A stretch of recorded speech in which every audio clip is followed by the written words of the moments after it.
E-Squared Photography. I'm Erin. And I'm Emily, and we are here to keep things simple and fun. Have you been wondering why your images aren't crisp and clean like other images you might see? Or maybe you've had crisp and clean images and now they're not anymore? Well, we're here to give you a few different scenarios on why this might be the case. And make sure to tune in all the way till the end because we have a little practice sheet just for you.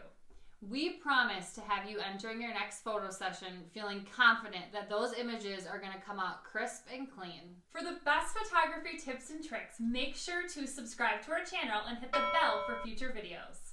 Alright, so our ultimate goal is to get crisp and clear images, clear enough so you can see the client's eyelashes. So one reason that you could be getting blurry, uncrisp photos comes down to shutter speed.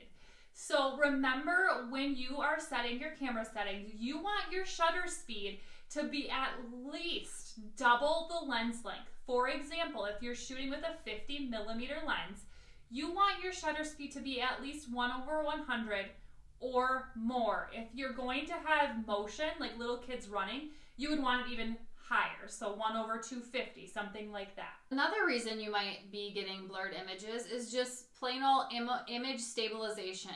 If your lens has an image stabilization on or vibration reduction on your camera lens, make sure that that's turned on. Otherwise, make sure you're staying as stable and steady as possible. If you need to kneel down or lean up against a wall while you're shooting to become a little bit more stable, maybe you go as far as using a tripod, whatever it might be. We never really use one, but if you're having that issue, it could just be because of a little camera shape.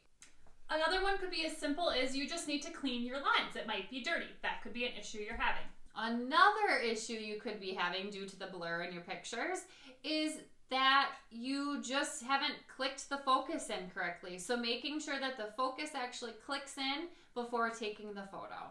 We've had this issue at times before, and it's just kind of like a quick blonde moment that we've had. You need to make sure that you don't have manual focus turned on. That means you're going to shift the lens and try to focus with that. You always want autofocus on because then you're going to focus with the camera versus with your hand that's going to focus manually. So turn autofocus on.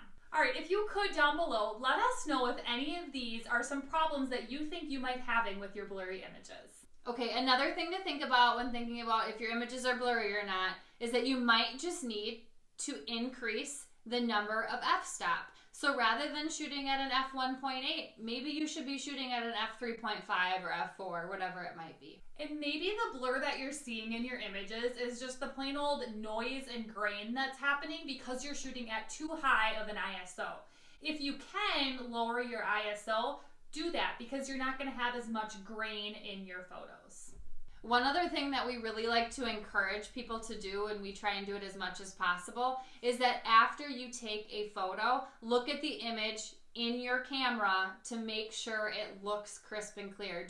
Don't be afraid to zoom in and just take those extra couple seconds to do that and then keep shooting. And if all of this is still not working, one thing you can do is you can get your lens calibrated. So calibrating different lenses that you use. You might find that one of your lenses is struggling with focus while the others aren't.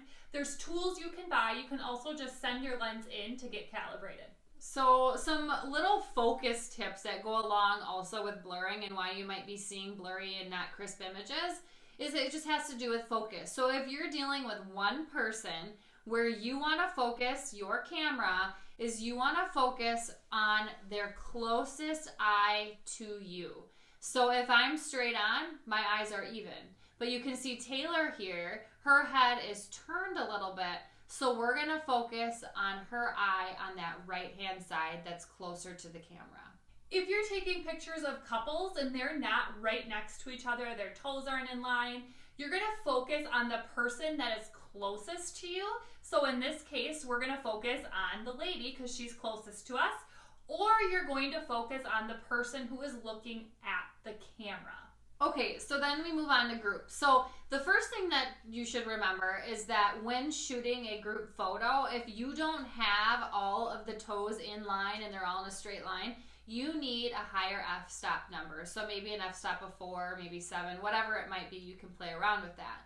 So if you have one row of people, like you see these bridesmaids here, and their feet are all in a nice line, you're going to focus in on the center person. So in this case, it looks like it would be the bride. If you have two rows of people, like you see the guys over here, you're going to focus on the front row in the center, on that person's eyes typically. If you have then again 3 rows, because you're starting to add more rows because you have more people, you want to avoid rows if you can. However, sometimes it just looks nicer rather than one giant long straight line. But if you do happen to have 3 rows, you're going to focus on the middle row and the center person. Now that we have told you some things that might be occurring in your images to cause that blur, we want to also let you in on something we have made just for you. So in the description below, you can find a little free guide for you, a free worksheet to help you practice some of your settings and just playing around with those things, practicing some of the things that we just talked about. We've also included a little answer key to go along with the worksheets. Comment below for us if you would. What is one thing that we talked about that maybe never crossed your mind before? Or what is something that you can think of that we maybe didn't talk about? Again, don't forget to download in the description here the freebie that we've created for you. And if this video was helpful, make sure to like it, subscribe, and share it with your friends so we know to make more videos just like this one. Make sure to tune in to our next video, and we will see you next time.